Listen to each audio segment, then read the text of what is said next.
Today I'm working on the Frontier V6 wheelchair. I pulled the thing out of mothballs, get it going again, and make some mods to it.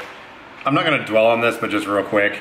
The doctors are saying my neuromuscular weakness has gotten pretty significantly worse recently. So they're trying me on some steroids for a while to see if that helps anything. But regardless, we're going to be figuring out other stuff to provide a little more long-term breathing support. So that's always interesting to process. I knew it'd happen eventually, but like, I don't know. I do appreciate the comments you guys leave and whatnot. And yes, it is great now that I'm out of the apartments. You know, I've got my own space, I've got my own house, and you know, things are definitely turning around. It just, I don't know, like I've been saying in the previous videos, mentally it's kind of interesting at times. I mean, I kind of try to prepare myself for things that happen in the future, just when it actually stares you in the face. It's just like, eh. Well, anyways, last night I decided, I've got this garage full of equipment, I've got this chair that needs fixing. Let's just go nuts and do some stuff. So that's what this video is. It's a bunch of busy work for me, repairing things. While I was editing the footage though, I don't know if it's just me and like my TBI, but when I'm watching videos and they're zoomed in really far, I mean, it does something to me where I feel like I want to back up or whatever. I don't know if that makes any sense or you know what I'm talking about, but there are some large sections of this video when I'm like changing out the batteries and stuff in the chair. It seems like it should be a wider angle. I hope it's not, it doesn't bother anyone else, but for me, like, I trimmed it down quite a bit. But anyways, I don't know what I'm warning you about, but enjoy me working on stuff. Well, I think it's finally time that I extract the chair that shall not be named from this pile of stuff behind me and put some new batteries in it. Of course, I'm referring to the Frontier V6. It's right back there. That's the headrest. I figure I need to explore around this house. I still have not been over to the south side of the property or even seen that side of the house. And, well, the only thing around here that's going to handle grass easily, I know, and not get stuck is the V6. The batteries in it are pretty questionable at the moment. Last time I used the chair regularly, which was, gosh, like over a year and a half ago, I was getting maybe 3 miles on a charge. Those are some ultra crummy batteries that I got through insurance for my Amy Systems chair, which I think it's back in here. Ah yes, there it is. You can see the headrest poking up right there. But they put the batteries in that thing and I immediately took them back out and stuck them in the V6. But they lasted maybe 6 months. But I need to do a little bit of maintenance on that thing. The hubs that I had fixed by a machine shop need to be tightened down and a couple other random things. The motor, one of the motors is still making a strange noise, which I think it's okay, but it wouldn't hurt to address that as well. So anyways, I'm gonna plug in this camera and charge it a little bit. You think I would have done that in advance, but I didn't. And then we're gonna see if we can get this thing on the road, because I wanna go check out the property.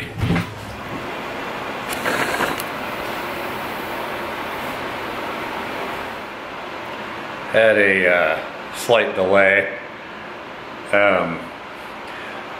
Ironically, I had a 15-minute conversation with the pulmonologist, and talking that long kind of put me over the top. So I brought my BiPAP out here, and I've been using that for about the last half hour or so. I got the V6 out in the garage ready to go. But I think it's going to be a little bit before I have the energy to deal with that. I'm going to find some lunch, then we will continue on with that. Okay, recharge complete. Back in the garage.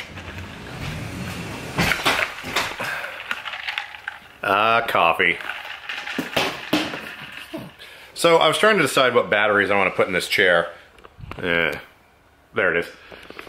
I've got these ones here, which they charged up and they tested good, but I don't have a, at least I haven't seen it in a long time. I don't have a load tester.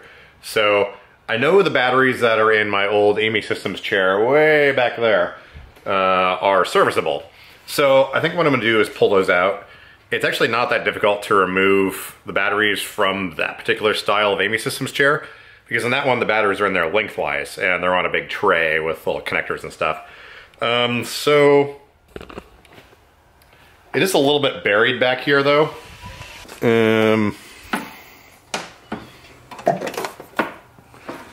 Yeah, it's back there. So I'm gonna have to move probably 4 chairs to get that out of there. Not too big a deal, but let's do it.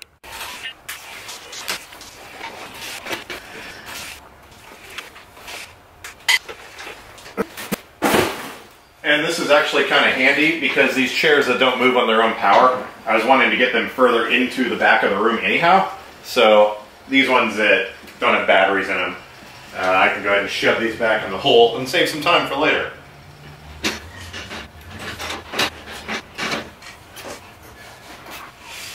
Well, and actually this Quickie S626 does have batteries in it, but one of the gearboxes is screwed up, or the motor shaft or something like that.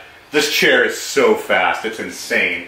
Eventually it's going to get turned into a soccer chair, but I haven't had the time since I got it 2 years ago to actually dig into it and see what's going on. So we'll shove that back in the hole.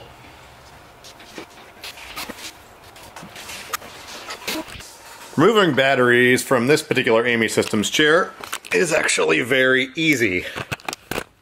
You just have to make sure your casters are lined up. There's a couple of latches here, one on each side. This back cover folds down. Then there's a rip cord right here. Just pull that out. Grab the battery straps and pull. Oh, gotta get that out of the way. There we go. And pull. And there we go. We have batteries. These, I like how they're on a little sled and there's a little ramp there, but these have these little hats on top of them. So basically you just pull these off. There's a couple more latches here. Like that. Like that. And then there's this connector that comes apart, which, there we go. And then you basically just pull the bolts off the batteries. And these little hats have the, where is it? Yeah, there's a circuit breaker built in and all the wiring and everything. So we'll just pop these off, shove everything back in there. And this chair has an actual neutral gearbox, so it's like really easy to push around when there's no batteries in it. But I'm gonna stop talking for a minute because I'm starting to get tired, and yeah.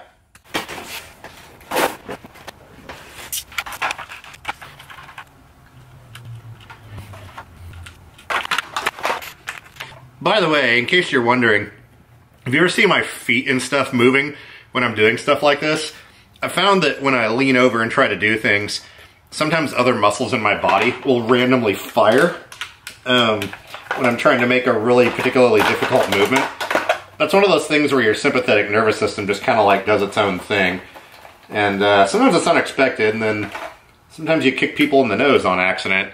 But I figured I'd point that out. Just, I mean, I'm sure, hang on.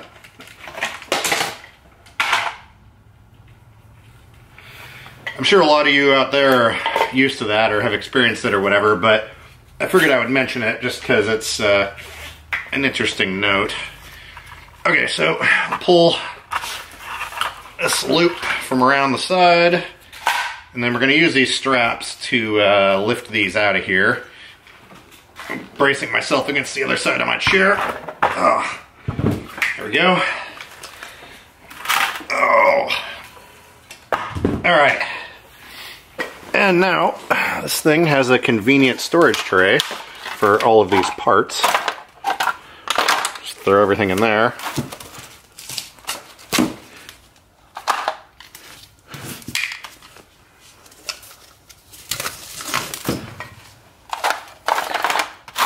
And shove it back in the storage area. There we go. Don't forget our little wire here.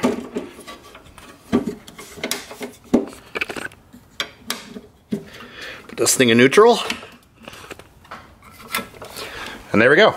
Now we can stick this thing back in there somewhere. And push these across the garage. Actually, I guess I could just move that chair over here. Oakley dokley. So, it's been a little while on this chair since I last did anything to it. But if I recall, I have to cut the zip ties that hold the wiring in here. Which, that's fine. I would rather put the black ones in there because these white ones are not nearly as professional looking as they should be.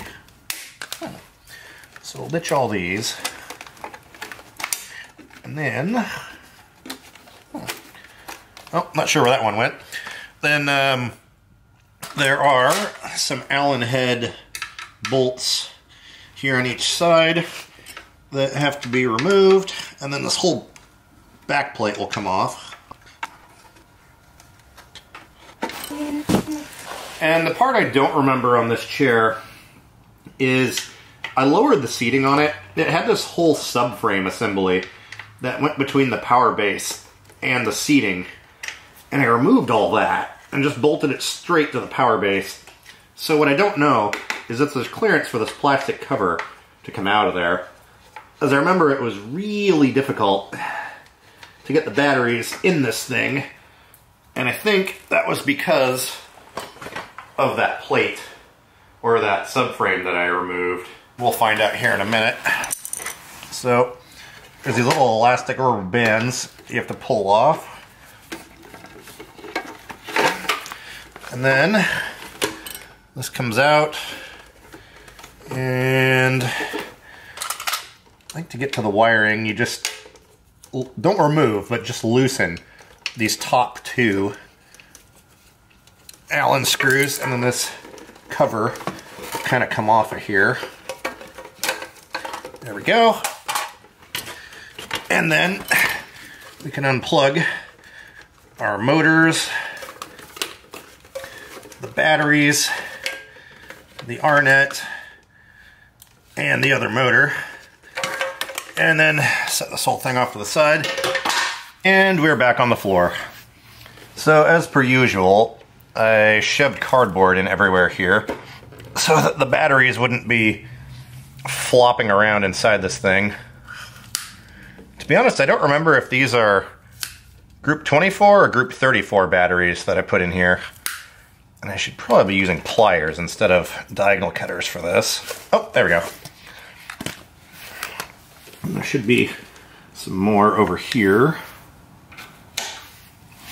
Yeah, especially on an off-road chair like this, I like to jam cardboard in everywhere on every side of the batteries so that they, well, I mean, the battery box is not a perfect fit, and all batteries are slightly different, so I would rather have them be a little bit insulated instead of just banging around in here, because if there's anything lead-acid batteries hate, it's being hammered on. Some sand in here. Okay, now, okay. See how there's no clearance for this to come out of there? Okay, I'm gonna have to take the seating loose. I remember now. What I did before was I removed, these are the mounts here for the seating that go to the power base. There's one on each corner. What I did before was completely remove these ones in the back and loosen the ones in the front. And then I was able to pivot the seating like that. How's this supposed to work? You're supposed to like, oh look, now it's done. So safety handle. Don't let anyone trip on that. And yeah, so now we just sort of get our little rubber bands out of the way here. This requires multiple hands. And sort of lift up this little plastic cover here. And aha! Look at that. Ta-da! Now I was going to say, I remember when I was putting these batteries in here, I may have shorted these out. This is a really interesting design. And if you notice, this is the end of our 24 volts right here with these two things right next to each other. So you want to be careful with this. 12/20/17. Are those really that old? Wow. You just want to kind of pull your motor wires out of the way. I should probably put some insulation on those because those are pretty dang close rubbing on those terminals. And then you sort of have to pull both of these out of here at the same time because, as you can see, this connection wire right here is really close and small. And I do not recommend sticking a wrench inside there. You will turn this thing into an arc welder faster than you can, well, strike an arc on the welder. We're going to kind of slide these out of here, potentially.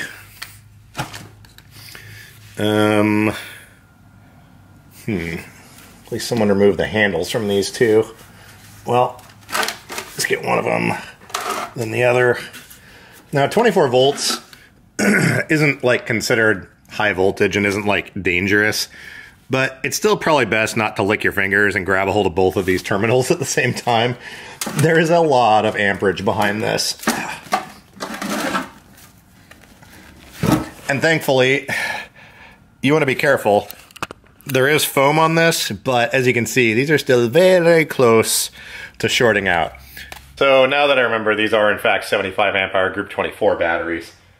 I can't see what brand they are just yet, but we're gonna get these connections off of here and then work on sliding these in place. This chair will pretty much accept any battery you want to put in there. The physical dimensions between group 24 and 34 are identical except for the height. The 34s are a little bit shorter than the 24s. Yeah. And actually, these two terminals up here really aren't a big deal if they short together because, as you can see, they are wired directly together. So shorting them out on this bar wouldn't necessarily be too big a deal. Well, actually, it wouldn't be any deal at all. Assuming that your batteries are laid out in the same way as this. I'm going to see if I can rearrange the new ones so they're not quite in such a potentially dangerous spot. I mean, there's a cover over them and everything, but I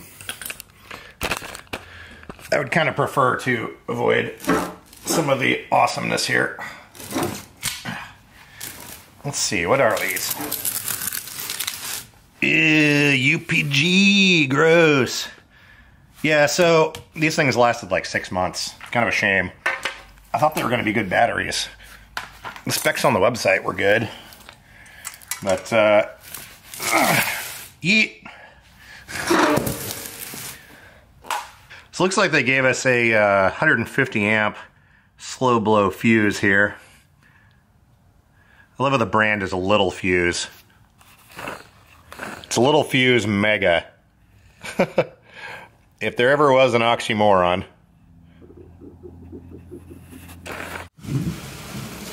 Look what I found. Some batteries.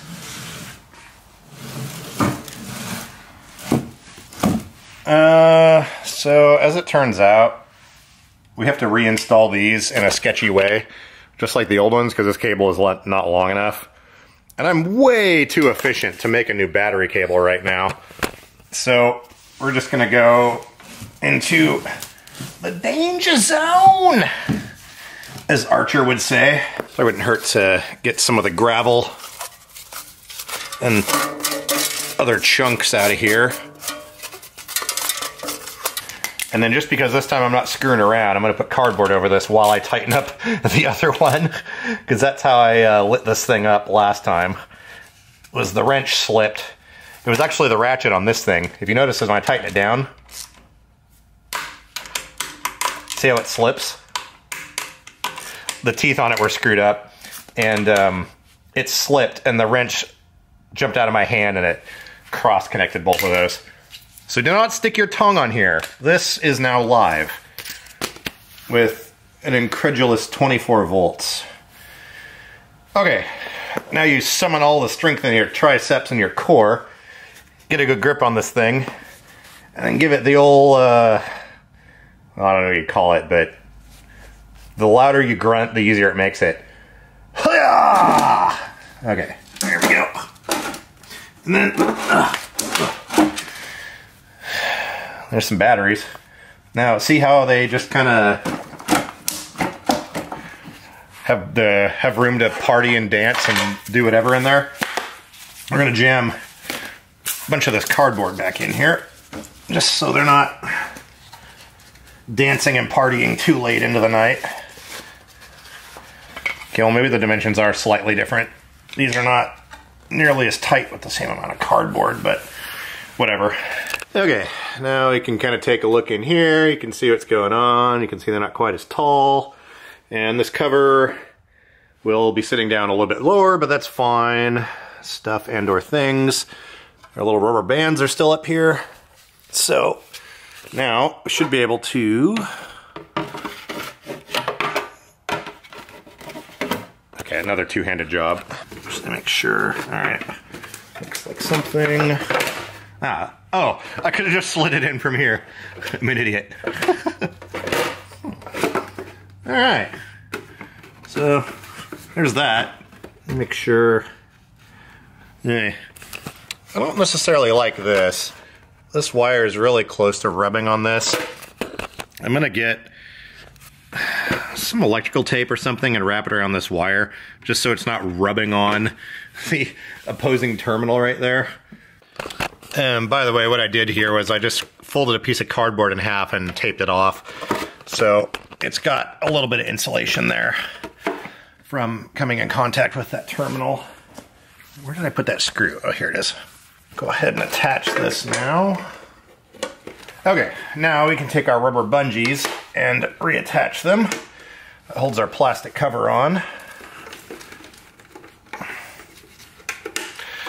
There we go. Before I forget, let me tighten down these fasteners. And then we'll remove our safety handle. And looks like everything is good there. All right. Okay. So, we've got this hideous little loop sticking up here, but there isn't really a safe way to deal with that right now, so we'll just leave it, whatever. Since our box size is a little different, there's kind of a party going on under here, and these are kind of flopping around. I mean, they are pretty well insulated. If I wanted to get sneaky, I could get underneath here and zip tie the two of them together.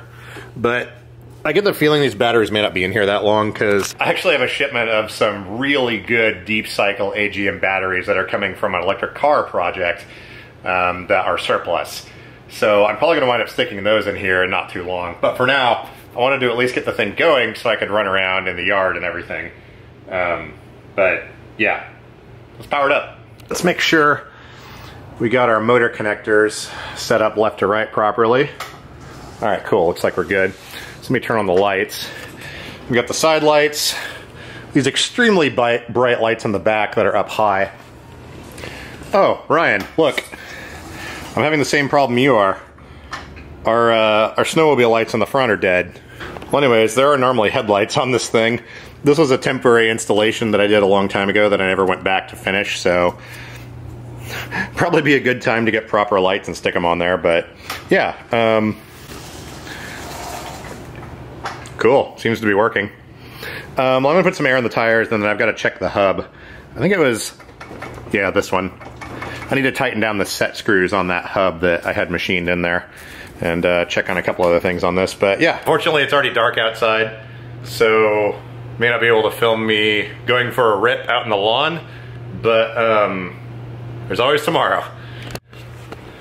Okay, well, I just stuck my fingers back in here where I've got the little set screws for the motor shafts, and my fingers got covered in grease, which means something in there is leaking. I don't know if a seal went bad or what exactly, but that means for right now, I'm gonna have to pull these wheels off of here. And the proper fix for this previously was going to be installing some studs on the motor hubs, because as it is right now, you have to attach the hubs of the wheels and then shove the whole arrangement on there, and then try to jam your fingers in there to tighten up the set screws, and that doesn't work very well. So what we're going to be doing is... I'm trying to remember exactly how it's going to work, but these 3 holes right here are what hold the hubs onto the wheel. I think what we're going to have to do is completely drill these out and then put some really long studs on the hub so that those are poking out, and then we'll have to run some washers and nuts here on the outside. These 3 are what hold the 2 halves of the split rim together, so that's fine.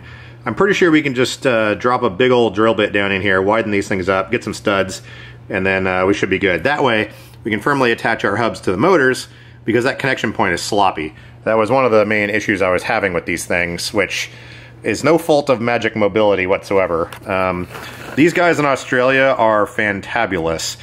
The USA distributor, I'm not going to get into that whole thing, but let's just say there was kind of some questionable things going on. And, well, you can see this entire seat mechanism, it like jiggles around. Things happen, stuff, whatever. I have the chair now. I don't have a warranty, so I'm not worried about any of this stuff. I can fix it myself. And all this metalworking equipment's going to come in handy. I think for right now, I'm just going to run around out in the driveway. It's not going to like damage anything as it is right now. It is a bit disconcerting that when I reach back here, there's grease on my finger, because that's supposed to be dry.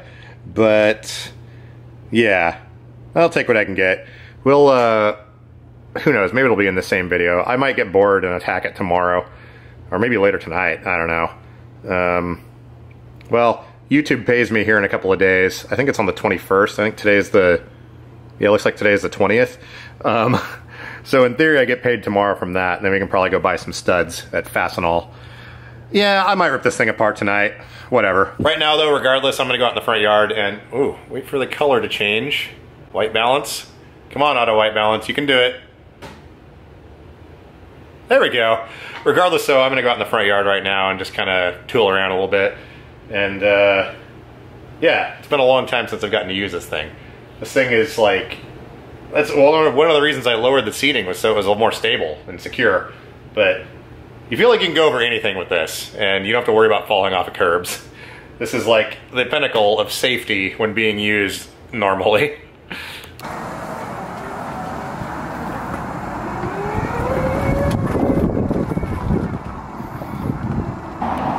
Well, can't exactly see anything over here. Oh, it looks like there's a gate, and it's wide open. Really hope there's, oh wait, maybe there's no holes in the ground. Looks like the landscapers left the gate open. Funny, because I didn't even know there was a gate here. I guess we'll close that.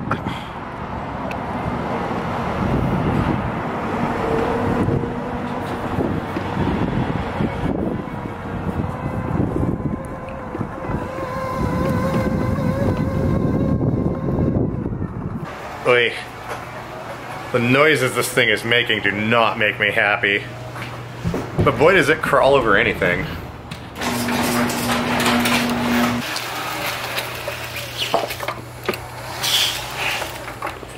There's an awful lot of crunching and clicking. Yeah, so we're definitely gonna have to pull the wheels off of this thing and take a look at those motor shafts again.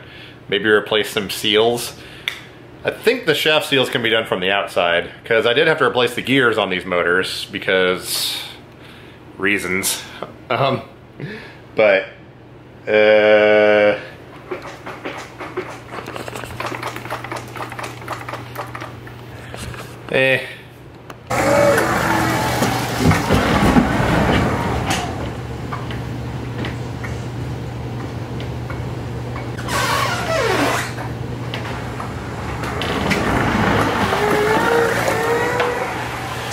well, got the wheel off, and as you can see here, there's a wee bit of grease, a little bit on the shaft.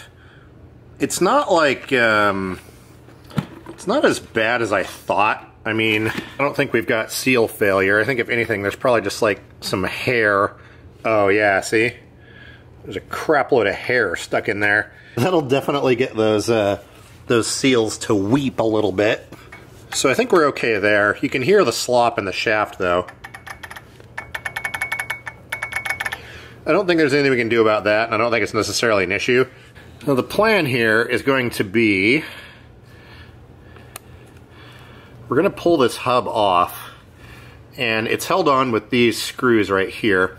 So after we get this hub off, actually, let's take a look here real quick. We've got some set screws that I had machined in right here, and there's another one inside the bore of this thing.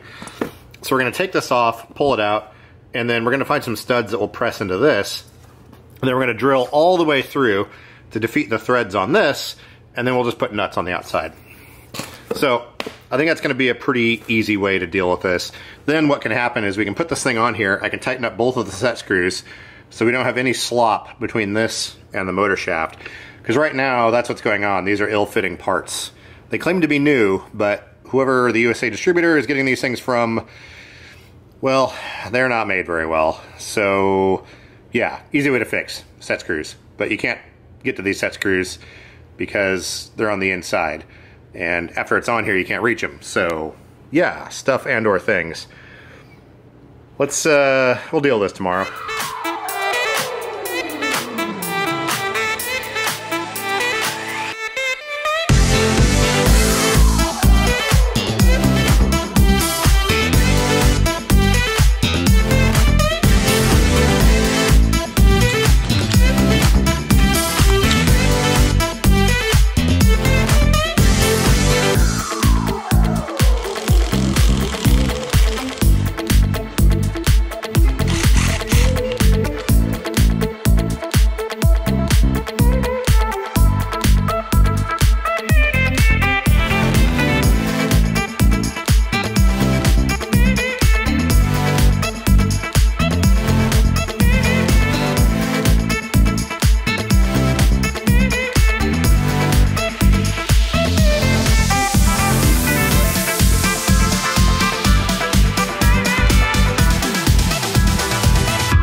Okay, I think we've got everything all converted over here to do what we want. So essentially what's going to happen here is we will install a hub on the chair, and then it will have studs sticking out of it, and then we'll slide, let's see here, where's my index mark, and then we will slide the wheel onto the hub after it's already on the chair.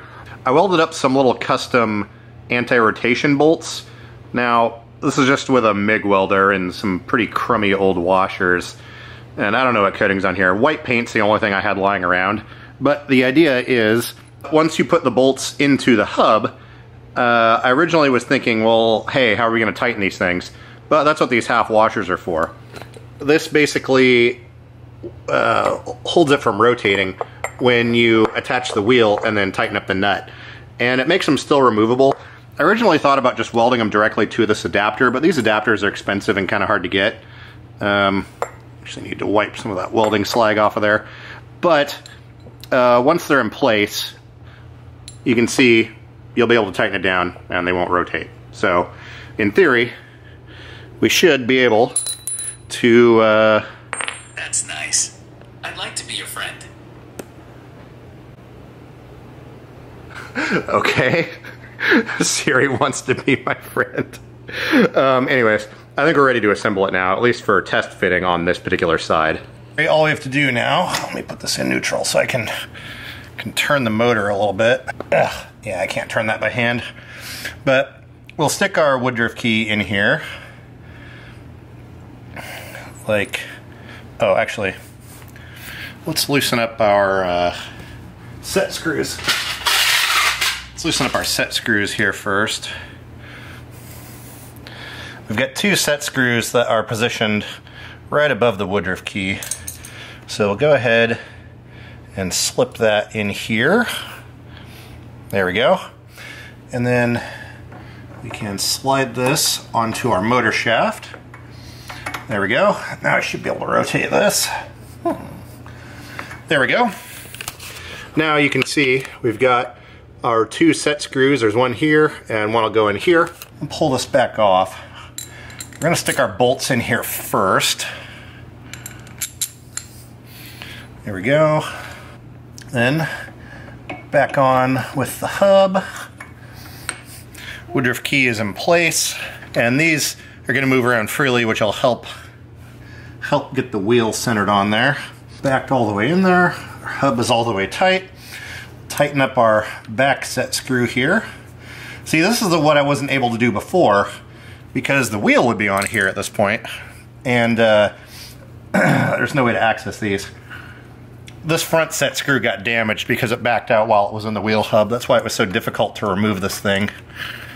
And actually, I might actually need to replace this little set screw.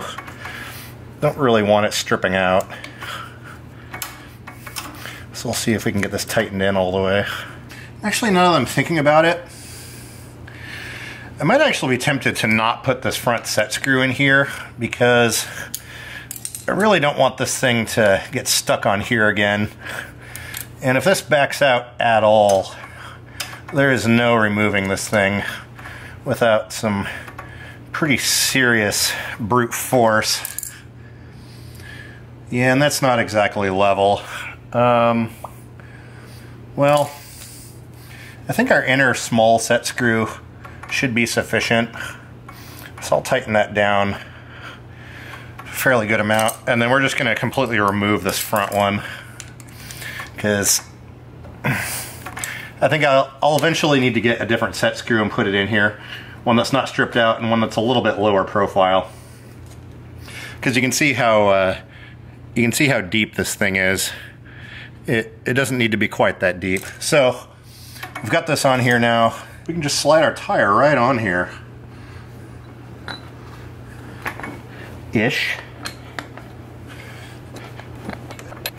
Now these aren't rigidly mounted, so it's going to take a little bit of screwing around to get it in place, but we're going to have a much more positive engagement with this whole setup. There we go. Oh, there we go. I was going to say, was going to say we could probably drill these front holes a little bit bigger, but I think we're okay. All right, cool. See? We got bolts sticking out.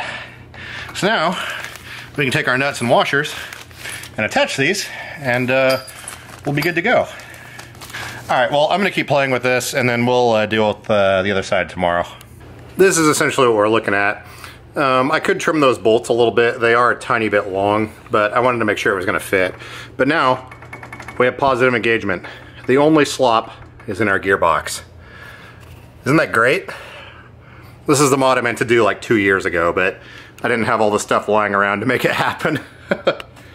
I couldn't leave well enough alone. There's something oddly satisfying about building stuff, especially when you can't shut off your brain and you keep thinking about things. So I went ahead and drilled out the bolt holes in the other tire here, made up some new bolts. These ones, well, I didn't have the same washers, and I decided that trying to freehand those on the bandsaw was super dangerous. So I just stuck them in a vise and then pounded them flat, and well, let's just say it's not my best work, but it will get the job done. Hey, well, you know, I sold my TIG welder a few years ago because, well, had to pay some bills. And this little Harbor Freight one, I mean, it can do stuff, but without shielding gas, well, I'm full of excuses. It'll work though. But I think we're actually ready for reassembly. The hub on this side was actually in good shape, so I think I'll be able to use both the set screws on this side. So I'm gonna get this put back together.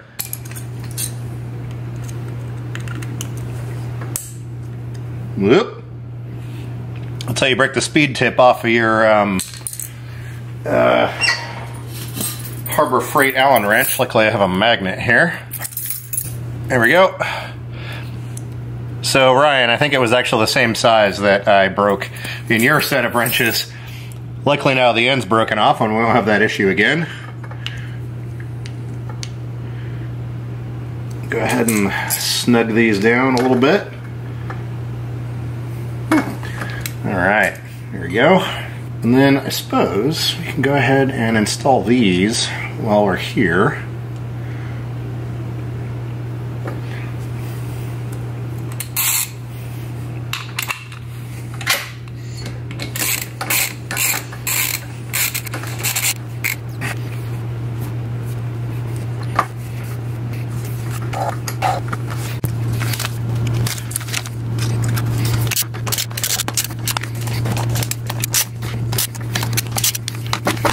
So I discovered this is the motor that makes terrible sounds. Listen to this. Oh, that's bad. Ugh. I don't know if that's a bearing or brushes or what's going on, but holy cow.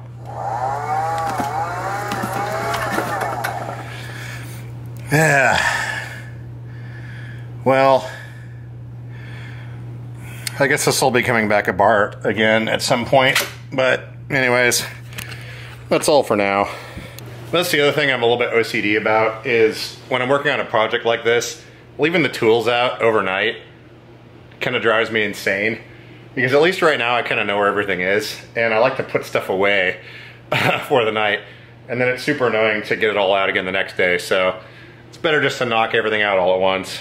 It's almost midnight right now. But I think I'm going to stick some air in the tires because they're a little bit low, and then we'll run around outside a little bit. I'm not going to film that because it's pitch dark out there, but I want to see if running that motor will make it quiet down a little bit. This thing's been sitting for at least 1.5 years. The motor didn't make that much noise when I put it away, and I know there's plenty of grease in there because I replaced the gears and repacked it myself. If I can find that video, I'll link it in the iCard or whatever. Wait. I always forget which side it's on. I'll just point up.